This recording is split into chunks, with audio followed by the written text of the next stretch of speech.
bagong tuklas na pantapal daw sa mga sakit-sakit ng katawan. May ilan nang sumubok, pero meron ding mga nagdududa sa bisa nito. Negative ion.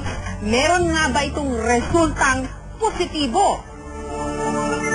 6 na buwan lang si Baby Rupert nung nagkaroon siya ng tinatawag na scalded skin syndrome. Matinding sakit sa balat kung saan namumula at nalalaglag ang balat sa kanyang buong mukha at katawan. Pagdating ng 2 days, dinala ko sa pedya. Sabi ng pedya, ay kailangan ito ay dalhin sa ospital para maswiruhan.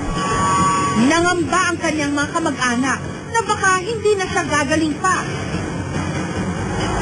Pero makalipas ang 1 taon, heto na si Baby Rupert. Masayahin. At higit sa lahat, flawless. Ang nagpakinis daw sa kanya, sanitary napkin na may negative ion. Wala naman daw masama kung sinubukan nila ito, lalo ba't 10 piso lang kada piraso. Tinatanggal lang nila ang negative ion strip sa sanitary napkin. Pagkatapos, itinapal sa sugat ni Baby Rupert. Makalipas lang daw ng 1 linggo, unti-unti nang kuminis di umano si Baby Rupert.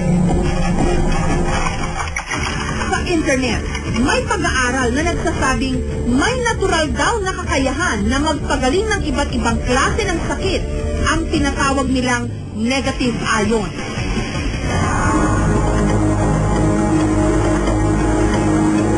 Nagmumula raw ito sa kalikasan mismo, katulad ng waterfall,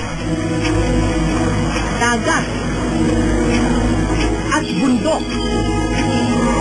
Meron din daw negative ion ang katawan ng tao.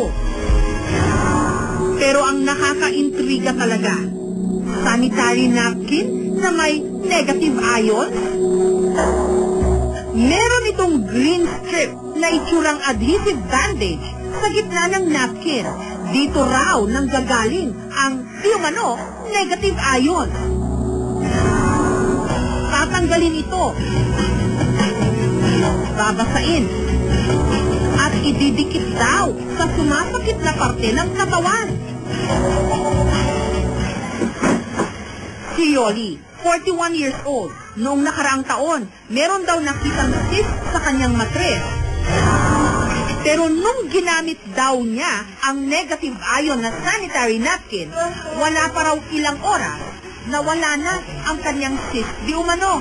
Kung hindi ito lumabas, no, kung mga laman-laman na to, kasi no, parang kulanin siya ng baboy na lumabas. Ang tendency nun, hanggang kinabukasan, kung inabot ako ng kinabukasan, mamamatay ako because of sepsis. Sa sobrang bilib ni Yoli rito, pati na ang kanyang pamilya, pinagamit niya nito. Kapag sinisipon daw ang kanyang mister, pinapasinghot niya ng negative ion na napkin. Tinatapalan din niya ng napkin ang idinadaing na bahagi ng katawan ng kanyang junior, kasi hodang hindi ito kaaya-ayang tignan. Nung una, ina-analyze nila siyempre. Yak, ano yan? Napkin! Pero na na-try nila, lahat sila ngayon nakaano. Kaya naman para makaiwas daw silang lahat sa sakit, tinadtad ni Yoli ng negative ion strip ang kanilang buong bahay.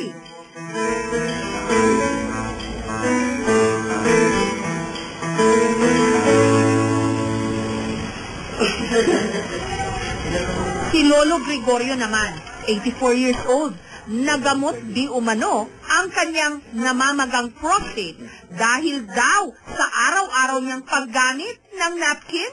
Marami kasi nagpayo na nakakatulong yan sa mga may depresya sa prostate. Kaya ang ginawa ko, gumamit rin ako. Dahil sa aming narinig, lalo kaming naintriga. Sinadya namin ang tanggapan ng distributor ng sanitary napkin na meron daw negative ion. Taong 2006 nung na-invento raw ito sa China. Pero noong nakaraang taon lang sinimulang ibenta dito sa Pilipinas. When I became up with all researches, Doon, sa small strip na yun, nilagay nila sa napkin. And since they're in the business of napkin, yun na rin ang ginamit. And it's patented. Trade secret daw ng mga Hapon na siyang gumagawa ng kanilang produkto kung papaano inilalagay ang negative ions di umano sa strip na ito.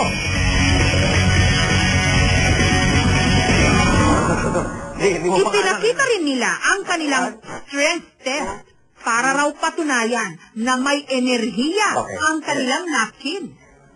1, 2, 3, go. Go. Okay, madali lang siya. Okay, this is what we call strength test. Zip lang, zip. Konting zip lang. 1, 2.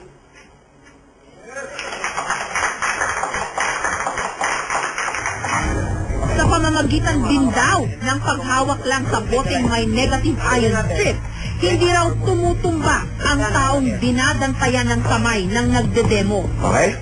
1, 2, 3, go. Pag